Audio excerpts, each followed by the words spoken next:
बिस्मिल्लाहिर्रहमानिर्रहीम। अस्सलामुअलैकुम वरहमतुल्लाहि वबरकातुहू। मेरी प्यारी यूट्यूब फैमिली, आज मैं आप सबके साथ अपनी पर्सनल बात शेयर करने वाली हूँ, जिसको लेकर मैं सच में बहुत ज़्यादा परेशान हूँ।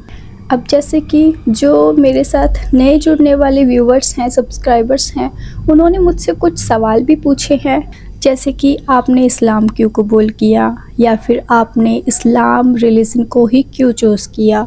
इसके अलावा आप कोई और रिलीजन भी तो चूज़ कर सकती थी। दूसरा, जैसे कि बहुत सारे लोग ये चीज़ भी पूछते हैं कि आपने डॉक्यूमेंट्स बनवा लिए या फिर नहीं बनवाए, या फिर आप निकाह कब करोगी। इसके अलावा एक भाई ने तो ये भी पूछा है कि आखिर तुमने इस्लाम किसके सामने कबूल किया, कोई प्रूफ एविडेंस है तुम्हारे पास। और इसके अलावा एक कमेंट तो मेरी रिसेंट की वीडियो पर ही आया है, जैसे कि मैंने दिल्ली ज़ू की एक वीडियो डाली थी, उसमें एक कमेंट आया है कि आपके पास ना कोई जॉब है और ना ही आपके पास इतने पैसे हैं, लेकिन फिर भी इसके बावजूद भी आप ऐसे घूम रहे हो। ये बहुत बुरी बात है।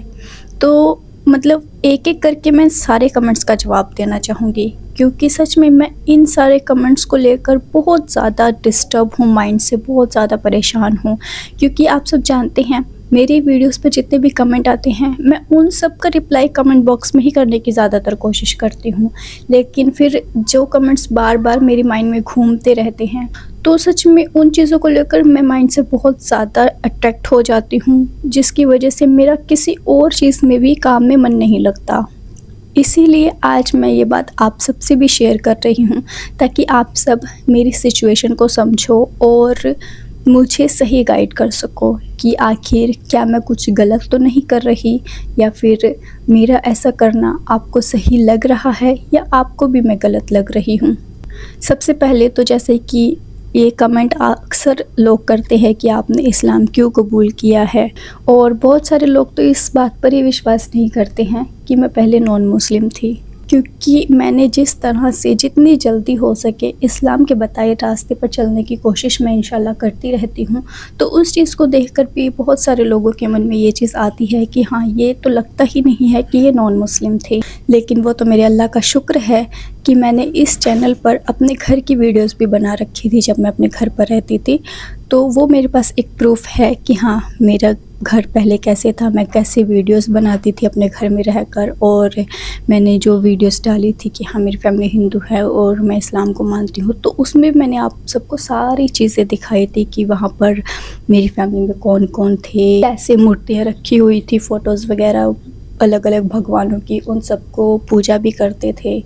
लेकिन जब धीरे धीरे मेरे मन में ही ये सवाल उठने लगा कि हम जिसकी पूजा कर रहे हैं उनको ही हम खुद अपने हाथों से बना रहे हैं, और फिर उनको ही हम ऐसे फेंक देते हैं कहीं पर भी, उनकी इतनी बेकदरी करते हैं, तो क्या ये रियल में भगवान है? क्या इनकी पूजा करना रियल में सही है? सच में ये चीज़ मेरे माइंड में जब मैं 22 साल की थी तब आना शुरू हुआ था। जब मैंने इस्लाम को समझना शुरू किया, इस्लाम पर स्टडी करना शुरू किया, तब मुझे जाकर पता चला कि हमारी ज़िंदगी का असली मकसद क्या है। इस्लाम में अल्लाह को मानते हैं कि आखिर अल्लाह है कौन, जितने भी अल्लाह ने पैगंबर भेजे हैं उनका हमारी ज़िंदगी में क्या पैगाम रहा है। जब से मैंने इस चीज़ को समझना शुरू किया, मैंने तब से ही अपने दिल में ये चीज़ डाल ली थी कि हाँ, इंशाल्लाह मैं एक दिन अपनी इस ज़िंदगी के लिए एक बड़ा फ़ैसला ज़रूर लूँगी, चाहे उसके लिए मुझे अपना घर, अपना परिवार अपने ही क्यों ना छोड़ना पड़े। और फाइनली अल्लाह का शुक्र है कि मैंने वो चीज़ की। बेशक मुझे आज भी याद आती है अपने घर वालों की, अपनी फैमिली की पुरानी ज़िंदगी को लेकर, लेकिन मैं उन सारी चीज़ों को छोड़कर इस्लाम में आई हूँ। तो मुझे इस बात की खुशी है कि हाँ, बेशक मैंने अपनी इस ज़िंदगी में स्ट्रगल किया है, इतनी सारी मुश्किलों को मैं अब भी झेल रही हूँ, लेकिन किस लिए? सिर्फ अल्लाह के लिए, क्योंकि अल्लाह ने मुझे हिदायत दी, मुझे इस कदर बनाया कि मैं अपने सही रब को पहचान पाई।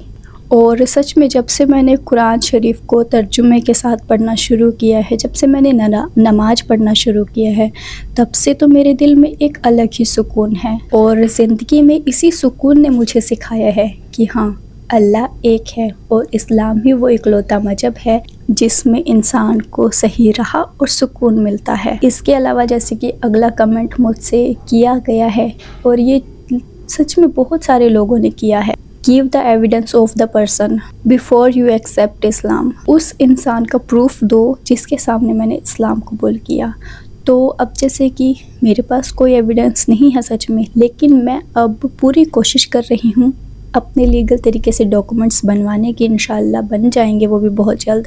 मेरी वकील से भी बात चल रही है। अब जैसे कि मैं मंडे को उनसे मिलने भी जाऊंगी इंशाल्लाह। तो आप सब दुआ करना कि जल्दी से मेरे डॉक्यूमेंट्स बन जाएं, लीगली मेरे पास एक प्रूफ हो जाए, ताकि फिर मुझसे कोई ऐसा सवाल ना कर सके। इसके अलावा एक भाई ने कमेंट किया है, वक्त मिले तो ख्वाजा गरीब नवाज की दरगाह पर जाकर दुआ करना, इंशाअल्लाह अल्लाह सब परेशानी दूर करेगा, आमीन। अब इसके बारे में अगर मैं आपको बताऊं तो जैसे कि ये ख्वाजा गरीब नवाज दरगाह है, इस पर भी मैं जाना चाहती हूं, लेकिन वही चीज़ है कि बहुत सारे लोग बोलते हैं, जैसे कि इस्लाम में भी ये चीज़ है कि हमें इबादत सिर्फ अल्लाह की करनी चाहिए। बाकी जितने भी अल्लाह के भेजे हुए पैगंबर हैं या फिर वली हैं या फिर ये जितने भी दरगाह वगैरह बनाए हुए हैं, उन पर ज़्यादातर जेंट्स लोग जाते हैं। अब जैसे कि मैं लड़की हूँ, लेडीज़ हूँ, तो मुझे नहीं पता है कि मुझे वहाँ पर जाना चाहिए या नहीं जाना चाहिए, लेकिन मेरी भी एक दिली तमन्ना है, एक ख्वाहिश है कि हाँ इंशाल्लाह मैं भी ख्वाजा गरीब नवाज दरगाह पर जाऊँ, देखूँ वो बाहर से अंदर से कैसा दिखाई देता है। वहाँ पर भी बहुत सारे लोग जाते हैं, भीड़ लगी रहती है। ये चीज़ मैं आपके ऊपर छोड़ती हूँ। आप सब प्लीज़ मुझे कमेंट करके ज़रूर बताना क्या मुझे वहाँ पर जाना चाहिए। अगर आप सब बोलोगे कि हाँ मुझे वहाँ पर जाना चाहिए तो इंशाल्लाह मैं वहाँ पर जाऊँगी और पूरा व्लॉग टूर भी वहाँ का बनाऊंगी इंशाल्लाह। लेकिन आप सब प्लीज़ मुझे ये चीज़ ज़रूर बताना, उसके बाद ही मैं इस पर कोई फ़ैसला ले पाऊँगी। अगला कमेंट है डॉक्यूमेंट्स को लेकर कि आप अपना डॉक्यूमेंट्स बनवा लीजिए, बहुत ज़्यादा ज़रूरी है।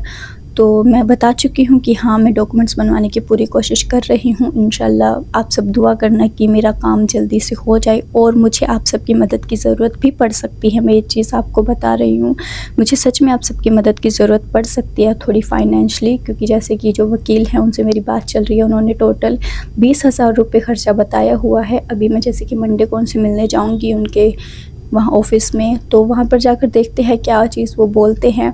बाकी आप सब प्लीज़ थोड़ी बहुत मदद करना मेरी फाइनेंशली। मैंने एक QR कोड पोस्ट ऑलरेडी किया हुआ है, तो प्लीज़ आप सब हो सकेगा मुझसे थोड़ी बहुत मेरी ज़रूर मदद कीजिएगा, क्योंकि आप सबके अलावा मेरे पास और कोई ऑप्शन नहीं है। इतने सारे पैसे 20,000 मैं अकेली मैनेज नहीं कर पाऊँगी। आप सब ने बेशक मेरा अब तक बहुत साथ दिया है, और मुझे पूरी उम्मीद है जो भी भाई मेरी मदद करना चाहेंगे वो मेरी ज़रूर मदद करेंगे इंशाल्लाह। अब जैसे कि ये जो मैंने लास्ट वीडियो डाली थी, यहाँ पर मैं गई थी दिल्ली ज़ू को लेकर, उसके पिछली वीडियो जो मैंने डाली थी इंडिया गेट की, तो इस चीज़ को देखते हुए एक भाई ने मेरे पास कमेंट किया है कि आपके पास ना तो कोई जॉब है, ना ही इतने पैसे हैं, लेकिन इसके अलावा भी आप ऐसे घूम रहे हो, तो ये बुरी बात है। तो इस चीज़ को मैं सिर्फ इतना ही बोलना चाहूँगी कि मुझे कोई शौक़ नहीं है बाहर घूमने का इतनी गर्मी में। मैं जैसे कि धूप सुबह के टाइम निकलती हूँ, तब जाके मेरा पूरे दिन में एक वीडियो बन पाता है, और मैं ज़्यादातर वहीं जगह जाती हूँ जहाँ पर या तो एंट्री फ्री होती है, या फिर अगर टिकट वगैरह लगता भी है चार्ज, तो वो कोई अच्छी जगह होती है दिखाने के लायक, ताकि वो आप सबको पसंद आए। मैं वीडियोस किस लिए बनाती हूँ? आप सबके लिए बनाती हूँ, ताकि इस वीडियोस के ज़रिए ही आप सबसे मैं कनेक्ट रह सकूँ, आप सबसे मैं जुड़ी रह सकूँ, और मैं आप सबको वो चीज़ दिखा सकूँ जो आपने ना कभी देखी हो और वो आपको भी अच्छी लगे। वरना सच में मेरा भी कोई इतना मन नहीं होता है कि हाँ मैं इतनी धूप में, गर्मी में बाहर निकलूँ सुबह के टाइम और पूरा दिन बाहर रहकर बिना कुछ खाए पिए ऐसे वीडियोस बनाऊं, घूमूं। तो इसको मेहनत ही बोलते हैं एक तरह से। वो मैं किस लिए कर रही हूँ? इसीलिए ना कि हाँ जो ये मेरी ज़िंदगी चल रही है, इसमें मैं अपने डेली खर्चे इस यूट्यूब के ज़रिए निकाल सकूँ, आप सबसे कनेक्ट रह सकूँ, क्योंकि मेरे पास यही एक चैनल ही है। इसके अलावा तो मेरे पास और कोई ऑप्शन ही नहीं है ना। तो मैं इसी पर मेहनत कर रही हूँ, इसी पर सोच रही हूँ कि हाँ ज़िंदगी में कुछ करूँ तो इसी के भरोसे कर लूँ, यूट्यूब के सहारे। इस पर ही आप सबका प्यार जो मुझे मिला है, सपोर्ट मिला है, मुझे सच में इसी से बहुत ज़्यादा हिम्मत मिलती है। और जब जितने भी लोग मेरी सब्सक्राइबर्स हैं वो जब मुझे अनसब्सक्राइब कर देते हैं या फिर मुझसे ऐसे सवाल करते हैं, तो सच में मेरा मन बहुत दुखी होता है, मुझे बहुत बुरा लगता है। तो एक तरह से मेरी हिम्मत भी टूटने लगती है, लेकिन फिर मैं सोचती हूँ कि नहीं, मेरी नीयत को और मेरे अमाल को मेरे अल्लाह से बेहतर और कोई नहीं जान सकता। मुझे सिर्फ़ मेहनत करनी है, अपने दिल की बात आप सबसे शेयर करनी है। अब जो लोग समझते हैं वो मुझे समझेंगे, मेरी सिचुएशन को समझेंगे, बाकी फिर अल्लाह तो है ही है जानने समझने वाला, मदद करने वाला। मुझे उस पर पूरा भरोसा है, उसी ने मुझे यहाँ तक पहुँचाया है, उसी ने आप सबको मेरी मदद करने का एक ज़रिया बनाया है। तो इंशाल्लाह वो आगे भी मेरा साथ नहीं छोड़ेगा, मुझे उस पर पूरा विश्वास है। इसके साथ ही मैं आज की वीडियो का एंड कर रही हूँ। आप सब अपना ख्याल रखिए, खुश रहिए और दुआओं में याद रखिएगा। अल्लाह हाफ़िज़।